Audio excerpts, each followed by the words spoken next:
For like 5 years, just in my notes, everything just says Kobe solo. Okay, if he's able to do this in a movie, or if she's able to do this on a canvas, why can't I do that on a drum set?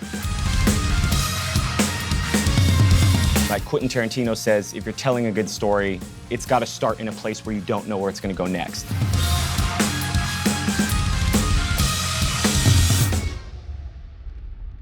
You will become whatever you're fascinated with. You always become whatever you're fascinated with. You will become whatever you're fascinated with. You always become whatever you're fascinated with. Whatever you become fascinated with, you get it, then it'll get you. So do not become fascinated with what you do not want, what you do not want, what you do not, what you do, what you do not want.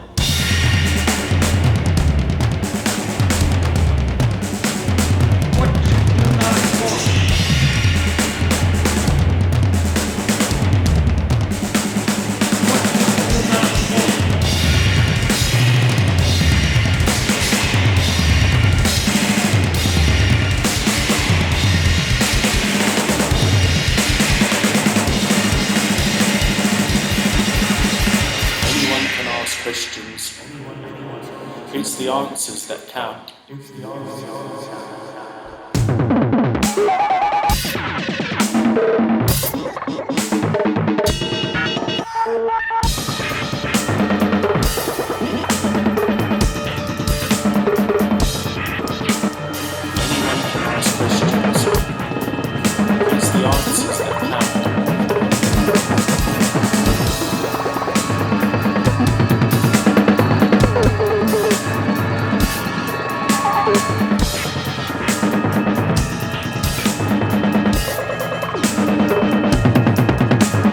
Anyone can ask questions. It's the answers that count. pleasures we derive from sound is music.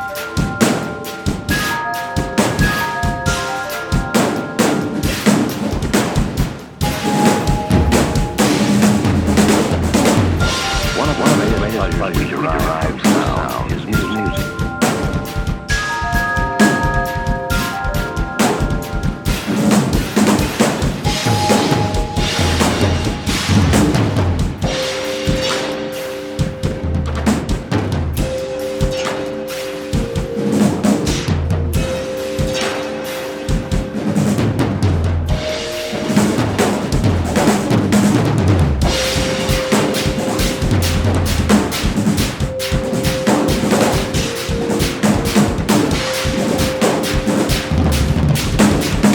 Musical instruments generate sound in different ways.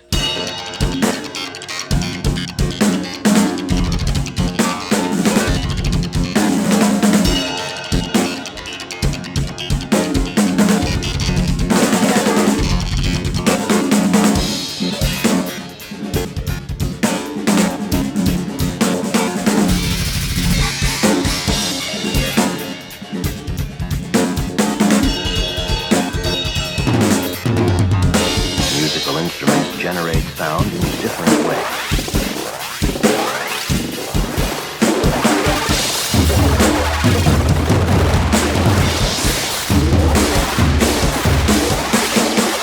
Really something that makes the music that you want to hear. It's really something that makes the music that you want to hear. It's really something that makes the music that you want to hear.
first time in history, with the problem of whether his world and his works will outlast the century.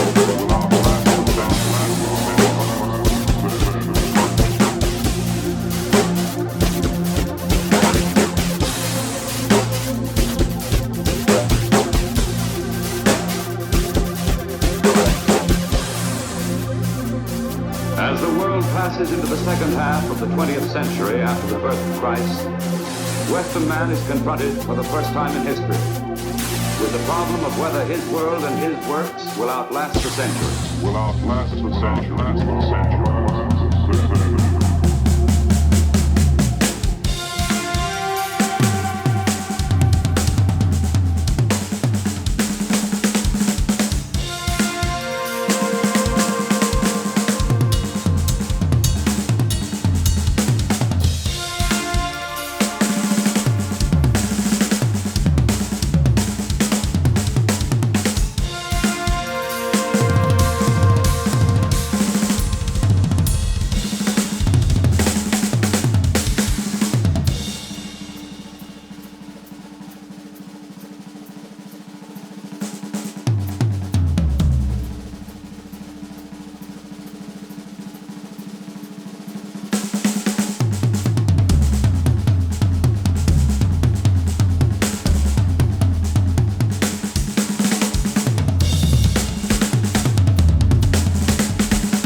That's not real love.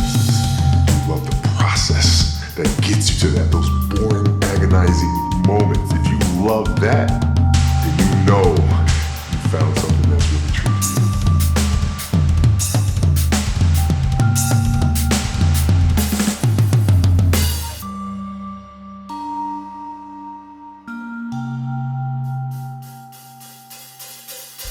It's really simple. Make the music that you want to hear.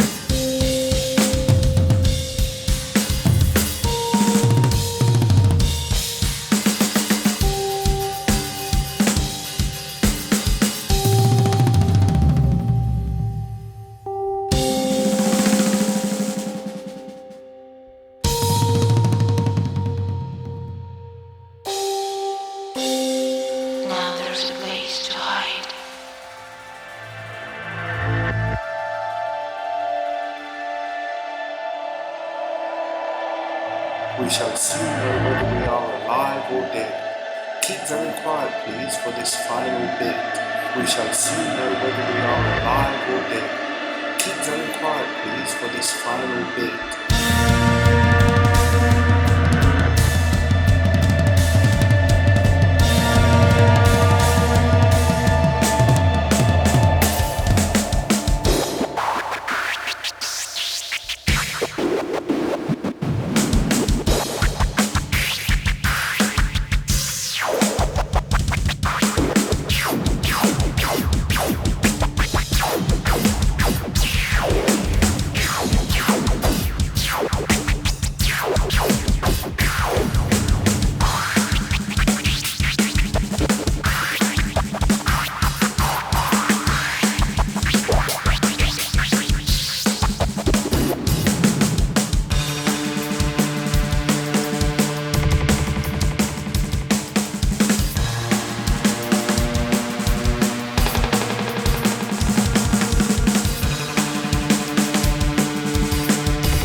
All right, well, welcome here, everyone, and I'm honored to be sitting here with Aric Improta, and we just saw you play an insane drum solo, which we're going to talk about in a little bit, but we wanted to do this for a long time. I know. I'm so glad that we finally figured it out, because after Coaches, which was what, like 2020? Yeah. Yeah, I just felt like, well, you have to come to Drumeo and do the actual show. Yeah. And then I just went on the road for 2 or 3 or 4 years. So Yeah. the fact we made it work out, I'm stoked. Yeah, and after the pandemic, that's exactly what we would have hoped, that you'd be on the road. So we finally did it. We have that insane solo you just saw, and we're going to be doing a bunch of tracks and stuff from Night Versus coming up. But for any of you who don't know who Aric is, you're a Grammy-nominated drummer. You're a member of Night Versus, House of Protection. You've also played with Korn, Trash Talk, Goldfinger, and K-Flay. Yeah. It's like a nice mix. Definitely. Of like pretty crazy artists there. You were a finalist in the 2012 Guitar Center Drum Off. You're known for your artwork, as you can see on all the Remo heads you have on the kit. Also, inside of Drumeo, we have tons of stuff from Aric. From 2020 and 2021, I don't know how many streams on creativity and different things you did, but those are all archived on Drumeo, so you can check those out. So there's a link down below, drumeo.com/trial. You can check all that stuff out. And let's just jump right into talking about the drum solo. Everyone just watched you play that 15-minute solo. You have a history of doing these kinds of things. The one I first saw was Blur Lights in the Videodrome, which was like 40 minutes long. Yeah. So what's the whole concept behind this, and how did you even get into doing this kind of thing? First, let me say this. I never wanted to do solos at any point in my life. Yeah. I always just wanted to be a punk drummer, and I grew up like listening to Green Day and AFI, and I was like, that's the goal. But in college, I literally, while I was going, I couldn't get a tour, and the drum off was happening. So I was like, you know what? This will force me to be better. I'll just sign up. And I did it for 5 years, and then I ended up in the 2012 finals. Yeah. And honestly, like, even if it's not my favorite thing to perform by myself, I learned so much in the process that I was super stoked that I went through it. And then I didn't know this would happen, but that ended up being like the biggest piece of music I'd put out as far as like the reception and like kind of like where it went on the internet. I decided I'll just keep doing those when I have spare time just because I have to get better. So I did one in Seoul, Korea, shortly after. And then Chris from Meinl asked me if I wanted to do the Meinl Drum Fest. And it was a 40-minute set. Yeah. And I should have asked. I didn't even think to ask, can I play Night Versus song? So immediately I'm like, well, I guess I have to write a 40-minute solo. As you would.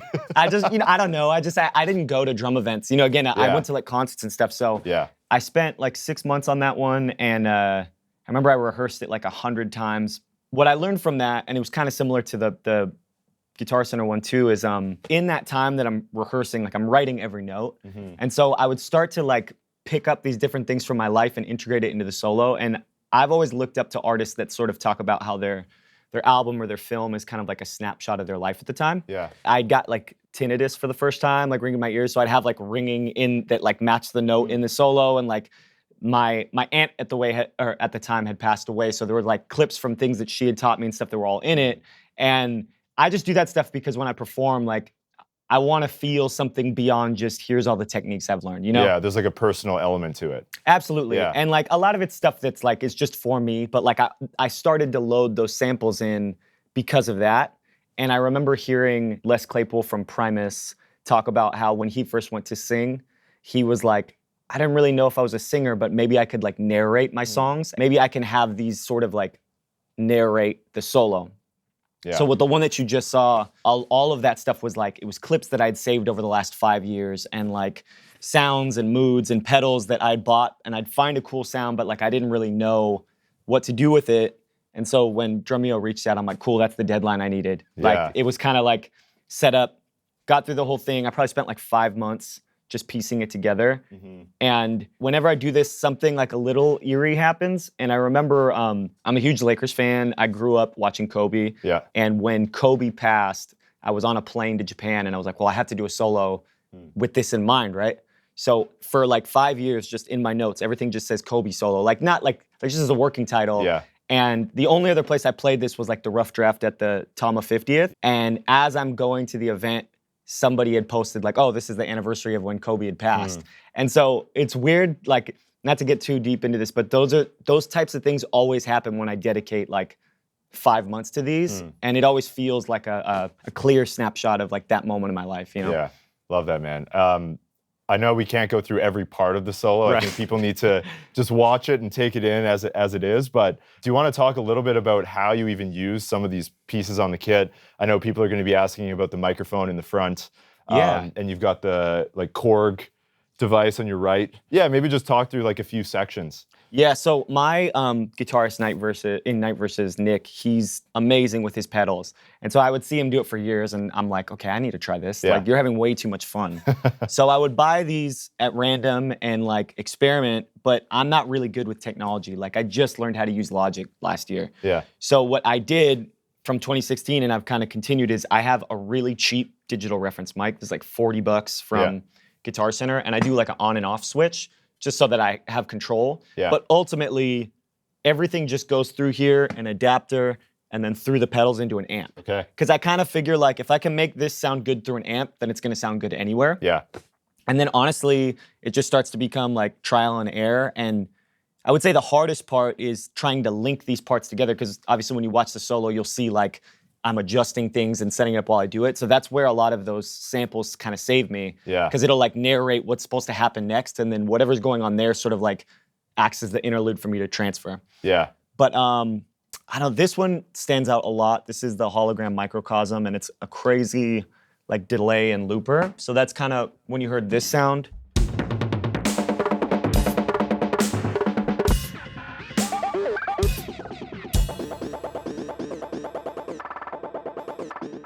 And then I'll throw on the whammy just to like pitch shift it, because a lot of times you'll get an effect that's like, it's cool, but because it's not designed for drums and you don't have the same note range as a guitar or a melodic instrument, I'll use the pitch shifter to kind of like get different sounds out of it.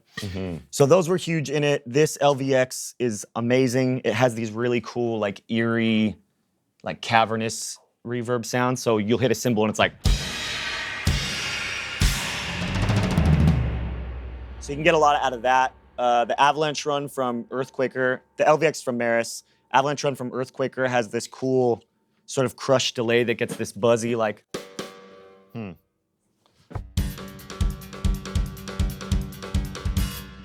The Particle from Red Panda has a ton of sounds, so I'll use it to lower stuff. and I'll use the Boss MD500 to like boost the sound. So there's like a pitched down drum beat.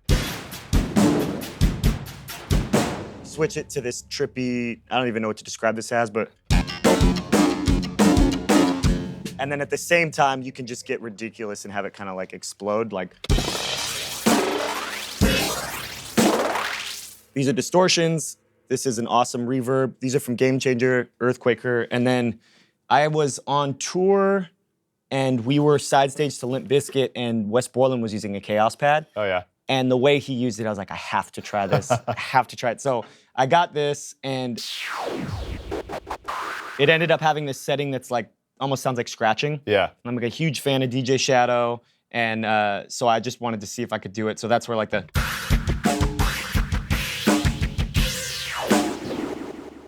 So it gives you a lot of options. The hardest part is hitting that option paralysis point and you're like, yeah, cool, what do I do with this now, you know? And I think that can happen even just with acoustic gear where you have so many snares and you have so many whatever. It's like, how am I actually going to use all of this? And I'm sure you could spend a lifetime with 3 of these. Totally. So, yeah, you've used that in like so many like tasteful ways in that solo. Thank you. Honestly, I just need deadlines. If I don't have deadlines, then I just sit in my room and like I'll loop the same thing for 2 hours and nothing happens. That's great advice though. And I think that goes for anyone who struggles with like reaching a goal with drumming, with music, with life or whatever. If you don't set that timeline or even like some kind of goal, it's tough to reach it. Yeah, So, definitely. I want to jump into the first track for some Night Versus stuff. This is number 0 from the Gallery of Sleep. Yep. So we'll talk about it after, but let's hear you play it first. Cool.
What a cool track with like so many peaks and valleys in there. Thanks. When you go to the Octopad.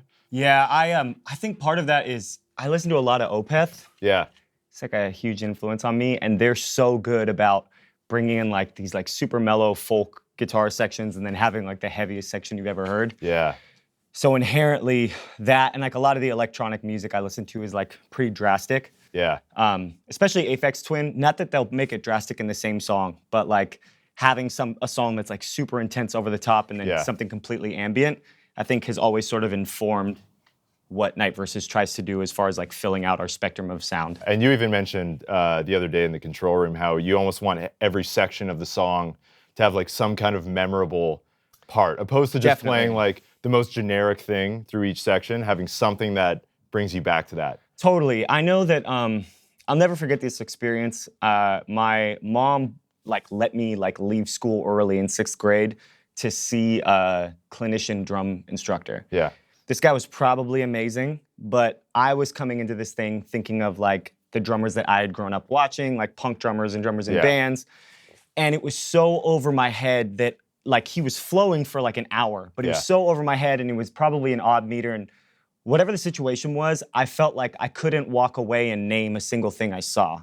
So it was this weird feeling of like asking myself like, okay, maybe drums isn't for me. It seems like there's a lot of math. There's stuff that's like completely beyond my ability. Maybe I have to go to school for it. As I got older, I realized, no, it's just like a style. You know what I mean? But I love storytelling on the drum set, and I love creating moments where you walk away and somebody that's never played an instrument can describe it and like you clearly know what it is. So that's something that we're really conscious of in Night Versus, and especially, we'll get into it later because I think we're gonna do 8 Gates of Pleasure on here, but that and Copper Wasp are the leading tracks, and one thing that we always talk about is when it comes to storytelling, like Quentin Tarantino says, if you're telling a good story, it's gotta start in a place where you don't know where it's gonna go next. He says a lot of bad movies, not bad, but a lot of movies in general, you know what the movie's gonna be in the first 5 minutes, whereas he likes to create characters that you don't know if they're good or bad, what their motivation is, who works with who. So when we try and make the intros to a lot of our songs, but especially our albums, it's like, how do we make something that puts you in a place where you as the listener, you don't know what's gonna happen next? Love that, man. In this lesson, we're talking about like pulling influences from outside of just drummers and drums. Right. So in that track, number 0, what are some of the things that you pulled from outside of drums? Okay, so this was one of the first instrumental songs we wrote, and when I'm picking something for this, it was sort of matching a type of energy. So like an overall sense of that. At the time we wrote it, Russell Westbrook was on his like MVP season in OKC, and everything he did was relentless. Yeah. Like it was every dunk, every game felt like he was about to break the rim. So it ended up being called number 0, and it was like, how do we match that type of intensity in a song? At one point we had brought up Jackson Pollock, because through that song, once it gets to the second half, like the tapping section, we wrote that in the studio. Like we'd had it be a shorter song, and our producer was like, this is great, but it's too short. You need to add something. Yeah. And Nick had that awesome riff that we built off. But that first section, we were almost talking about like how Jackson Pollock's paintings are just like splattered. So we were like, let's make something where the notes feel like they're literally like thrown onto the page. Like just like as many colors as we can all at once, and then go from there. So with that song specifically, I feel like those were the conversations we were having as it was developing. And then you just stay open-minded, and all of a sudden when we add that second half, it takes a turn that we wouldn't have expected.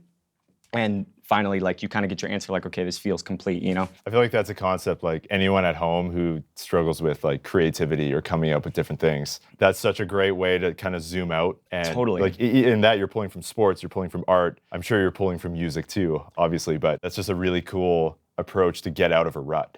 Thank you. So honestly, I feel like I've been able to answer so many of my personal questions, like when I'm trying to find my identity as a player, just based off of looking at something outside of drums, because drums, they're amazing. The community is so tight, and there's so much to pull from, but there's certain rules that are like embedded in the drum community that you don't break.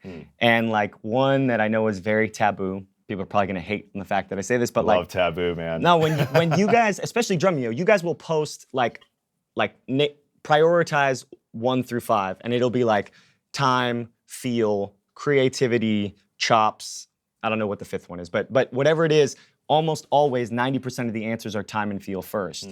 And like that's super important, and half those gigs that you named, like that is totally not an option for me if I didn't work on that. Yeah. But when you look at a Jackson Pollock that's like splattered across the canvas versus like the Mona Lisa, it's like a specific figure versus something splattered. That's like perfect groove and feel versus no time, chops, just creating energy and like seeing where it goes. And so I would look at that and it would kind of make me go, okay, if I'm making an intro that's free time or has like no, groove isn't a priority, I feel more confident in doing that because I can see it in other art forms and I like it there. I'm just so used to working with drum instructors that like, obviously they're gonna say focus on that. There's nothing wrong with it, it's super important, but I feel like when you're creating for yourself, you should be able to kind of let your guard down and say, okay, if he's able to do this in a movie or if she's able to do this on a canvas, why can't I do that on a drum set? Yeah, some of my favorite examples, like I remember teaching a student and playing them Zeppelin for the first time. And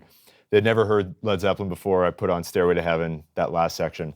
And you can hear Bonham, like his tempo kind of just skyrockets towards the end. Totally. And from their perspective, having been taught from other teachers and even coming in playing with me with a metronome, it's like, well, this guy doesn't have perfect time. Like, is he even a great drummer? But interesting. But that's not all that matters, right? Like that music and that context, the energy ramped up and that meant the tempo was ramping up. Absolutely. And that was fine. It's like a perfect song. But I think so often us drummers, we associate perfect time, feel, the perfect linear chop. That's the benchmark. Totally. But it doesn't end there. And I think from an education standpoint, it makes sense, right? Like a lot of times you've got to come up with a curriculum. It's the same thing with learning how to read and write in school. Like they're not teaching you slang, but you absorb the vocabulary and then you become yourself as you get older and you find like words you're comfortable saying, words that you are like, that's not my personality, and you sort of develop your identity. And I think with an instrument like drums, obviously, I know when I was starting off, I'm watching everybody, right? Like I'm watching Travis Barker and Dave Weckl and Dennis Chambers and Danny Carey, and there's some common thread, but like the attack is different, the tempo is different. I recently heard Travis say that Enema of the State is not on a click, and Danny Carey never tracks to a click. And I'm not thinking about that when I'm a kid. I'm just enjoying what I'm hearing. But when it comes to like you actually sort of developing your own style and your personality, I think comparing it to conversation is huge. Think about somebody that has like a perfect delivery and they've got so many big words that it's like you're reading a dictionary, right? When you have a conversation with that person and they spend most of their time just showing you all the big words that they know, it's probably beautiful to hear, but it'd probably be like listening to Siri explain to you like the dictionary in order. And I do feel like I see a lot of people doing drum solos that it feels like they're showing every big word they know. Whereas when you think of a conversation with an eccentric guy on the street that maybe mumbles at times or like has stutters or like crazy voice inflections, but he can tell you something that you'd never expect to hear. Or he can have a story that like, even with a limited vocabulary, keeps your interest in a completely different way. I think there's just as much value in that. Like I'm not here to say one is better than the other, but I think you don't need to ever feel hesitant to create just based off the fact that maybe you don't have as big a vocabulary as someone that is as amazing as a Dave Weckl. And that doesn't mean that I don't strive constantly to improve my time and improve my chops and my songwriting. But at this point, I'm very confident showing up and performing with what I have because I've been able to look at examples where that confidence has like sort of transferred over to me, even if it's in a different field. Love that, man. I want to jump to the next track, Glitching Prisms from Part 2 of the new record.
Nice, man.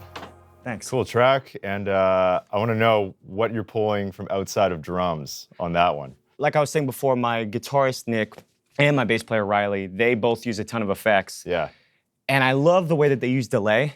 And I remember Nick had some track where the snare was doing this delay thing, and I was like, oh, I think I can create that. I think it might have been over like the demo, like just that acoustic guitar part where he's like raking up the strings, but he did that, what kind of sounded like it was descending. Yeah. So I was like, okay, let me see if I can get this down. And then at the time, it sounds terrible, but there was a lot of like rain and landslides in California. And I remember like I'm watching this footage of like these like hillsides falling down. And it kind of like I'm listening to the song nonstop at the time. And it kind of felt like the mood of the beginning. So I wanted to sort of have all those fills in the intro feel like that. Like it's like each fill down is like a little bit bigger and it sort of falls into that like chorus. Yeah. So that's kind of where that section came from. And then honestly, sometimes when I pull from influence, it may be music, but it's gonna be like electronic based. Yeah. And I know I'm a huge Bonobo fan, and he has a lot of stuff where it's sort of like that cross stick with the upbeat, that it kind of feels unnatural when you're playing it at first. Yeah. But when you hear it in a song, he does it a ton on the North Borders.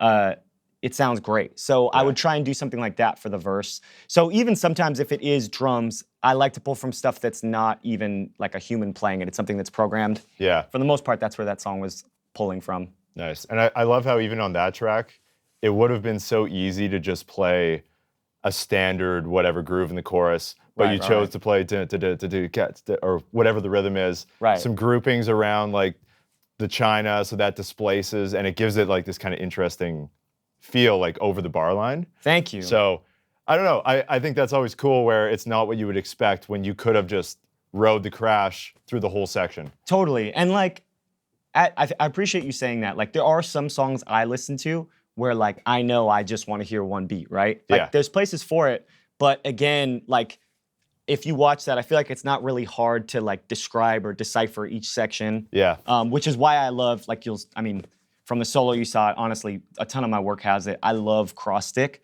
because I probably use cross stick like not a third of the time, like a fourth of the time. Yeah. Just because it can replace that snare in a way that stands out. It brings the dynamic down. Even when I'm in like a small club, like a 300-person club, and the sound engineer is like not even there. Yeah. And you're dealing with like almost no help. Throwing in a cross stick can like almost subconsciously signal like the dynamic is supposed to feel softer, even if you're not actually playing softer. So I think because we've played so many situations like that, I throw it in a lot just to get as much range as I can. And then again, to sort of like really clearly separate the verse from the chorus or whatever. I want to switch gears a little bit. I want to talk about like your career, I'd say, is like pretty multifaceted, where you're not just playing drums, you're not just playing music. I think half the time on Instagram and stuff, I'm seeing you like drawing on guitars or painting or doing all this kind of stuff. So like, what's the story with that, and how have you found ways to kind of integrate that into what you do with drums? I've been interested in all this stuff like throughout my life, so it didn't just come out of nowhere. It wasn't like forced, but I hit a point where I was drumming 5 hours a day in college, and I still couldn't get a tour. And at the time, you don't know why. Ultimately, like I don't think our bands were ready. Yeah. But when you're working as hard as we were, you don't get that. So I'm just like, what is it? What am I doing wrong? You know? And I hit a point where I was realizing that I could play most of the songs of like bands I looked up to, and I was sort of passing that point where I'm like learning more complicated stuff. And I'm sitting here, you know, at the time at the age of like 20, 22, I'm like, there's something else to this. It's not just being really good. Like if I practice 5 more hours a day for the next 10 years, getting all of that stuff, as great as it would be, isn't gonna like sort of bring my career to the place I want to be. Because I wanted to tour the world with my friends. And I wanted to fulfill that dream that I had when I got involved. Like I don't mind teaching, I enjoy it. But I didn't start drums to be a teacher. Like I said before, I did the drum off. I learned so much from that anytime an opportunity came along, I would sort of do my best to take advantage of it, because I knew there was something I could learn there that I hoped would provide me the freedom to one day be able to do my initial goal, which was tour with my friends. So in that time, I was working at the YMCA, and I had a boss give me a sketchbook, and I started drawing like 3 to 4 hours a day. And that was all through college. Again, just kind of waiting, not knowing what's going to happen. And what were you studying in college? So I was a communications major, but Okay. my emphasis was in radio, television, and film. Oh, So okay. I focused almost all of my time on film. Once again, not knowing that I would be doing so much editing Yeah. and everything else. So like a lot of my film references come from those classes. And so the whole time I'm going to college, Cal State Fullerton, I'm waiting to get a tour. The month after I graduate, I got my first tour and I got to the drum off finals. Nice. So in my head, I thought I'd be signed and out in the world at 18. Yeah. And it didn't happen until 5 years later. But I remember at the time, I'm super into skateboarding. That's something I've always done. The 360 and the solo, like those, even though that was inspired by Kobe Bryant's 360 dunks, that the kinesthetic sense came from years of skateboarding. And I remember looking at a book in Santa Monica of like Bam Margera's like biography, and he had already toured the world and like skated and edited videos by the age of 19. Yeah. So I'm looking at this book at 22, and I'm like, damn, maybe it's too late. You know what I mean? Like not in a way that I wanted to give up, but I'm like, am I kind of kidding myself here? Yeah, like what am I doing wrong? Right, Yeah. right. And it's not that I was like discouraged. I just knew that like, okay, there's got to be some sort of pivot here. And so literally, I would say a month after that is when I got on my first tour. All that stuff started to click. The drum off helped me get my first endorsements. Even with cymbals, I couldn't afford more than one. So I toured for like a few years with just one crash, just out of necessity. That's awesome. So as I'm doing this, I started to go like, oh, there are all these advantages waiting for me. You know, like touring, I get to meet people. I get to understand how to work with musicians. Like if you just play in your room all day, you can get a lot done. I mean, I've seen the productivity and the amazing reach that social media has. Yeah. But if you do that all day and then you go to write with a bunch of strong personalities in a room, those skills don't completely transfer. And you really need to learn, at least in my experience, how to communicate with people.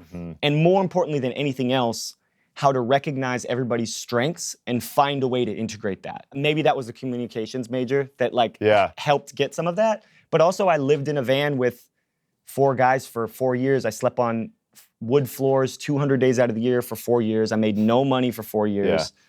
And then in that time was developing all these skills and like slowly started to understand, okay, maybe I should start drawing on my heads. You know, maybe there's something here.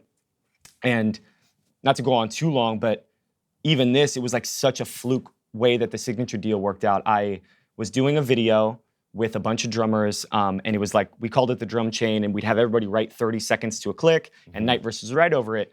And it was really important to me that it stood out in some way visually. So I'm getting these heads printed myself, and I had to go pick them up at Remo.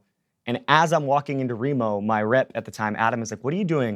I'm like, oh, I'm just coming to pick up these heads. What have you been up to? And he's like, oh, we're looking for an artist to have art draw on the heads. And I'm like, of course.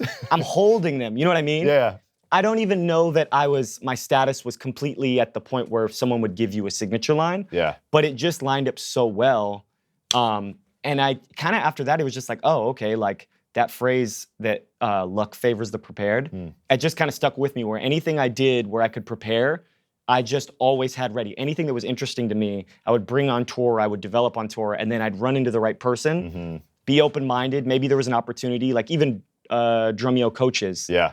I didn't ever plan on live streaming from home and recording myself and teaching, but I said yes because it was perfect timing, and it's like I learned so much from that. So kind of that, I mean, it's a lot to sum up, but that's generally where it all came together. Dude, there's so many lessons in there for drums, for music, for life.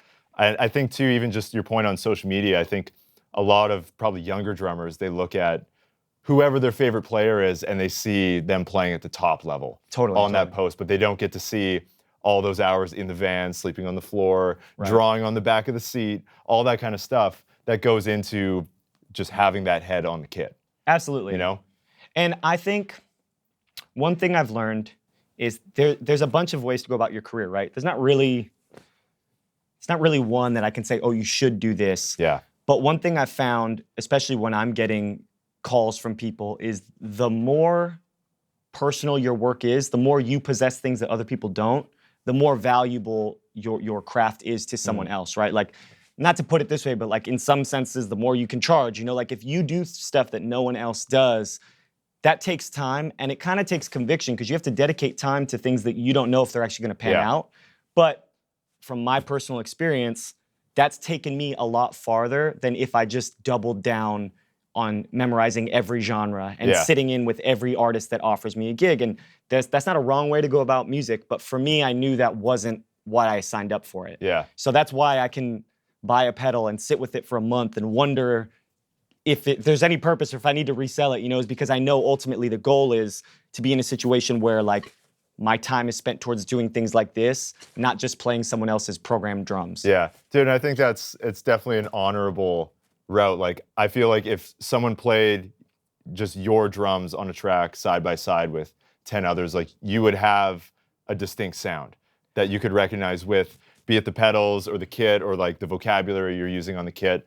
I think it's just a different way of going about it where I know you value like individuality and identity Absolutely. on the kit, where I don't think it's wrong to do drum covers for a living and all that. No, but definitely it's not. a totally different path. I think there's value in both. Well, and I will say this, I wouldn't want to sleep for 4 more years on wood floors. Like, if you've got a good situation, I'm not here to say, oh, this is the real way to do any of that stuff. I don't care about that. But like, just speaking from my experience, there's still so much you can do, even if let's say you did 4 years of drum covers and you build your platform, which is great.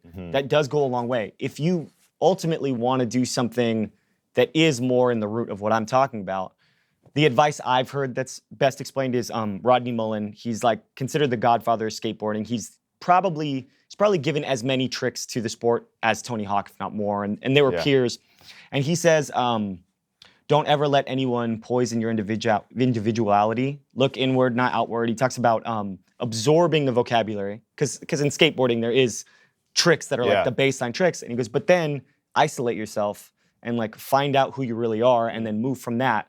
And I think, again, like when I'm in these situations, I'm not trying to come up with my own theories. I'm trying to look at the people that sort of led the path I did and then really assess their advice. Yeah. Because I went to a lot of session guys for lessons, and their advice was great, and it was based off their experience. Yeah. But it was definitely, I don't want to say discouraging, but it wasn't telling me, get in a van and figure it out. Yeah. It was very much like, these are the safer, smarter ways to go about building a career. So it wasn't bad advice, but I kind of needed to look elsewhere to find someone to say like, just go for it. You know what I mean? Just lean into who you are. And then the few people that would come along and tell me that were huge. Like both Thomas Lang after the drum off and Benny Greb after my Mino solo had said some things to me that like made me feel way more confident in leaning into all this and made me worry less about like imposter syndrome or something. Yeah. Dude, that's like one of my favorite things. I feel like the drum community right now, I feel like there are so many perspectives. Totally. And it's not just you have to be a session musician like you had to in the 70s or 80s. Like you can do all these different things and they're all accepted.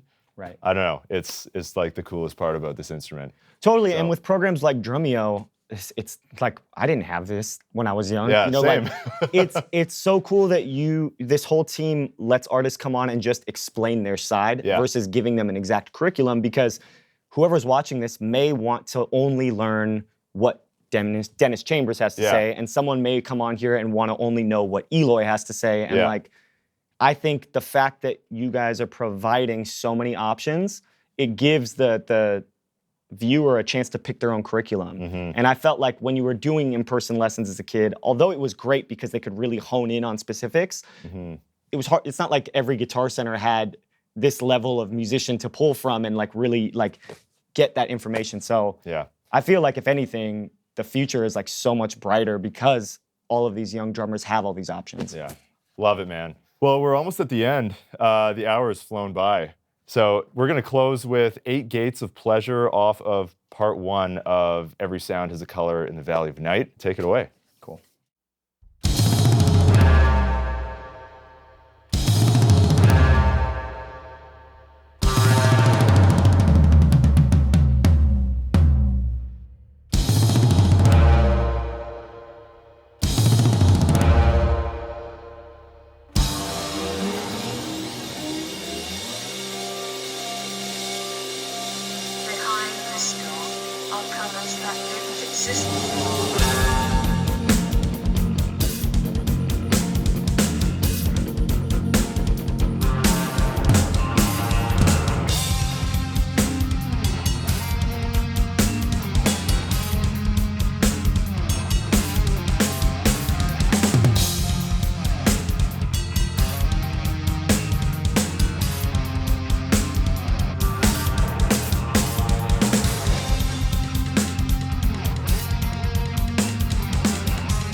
wonder about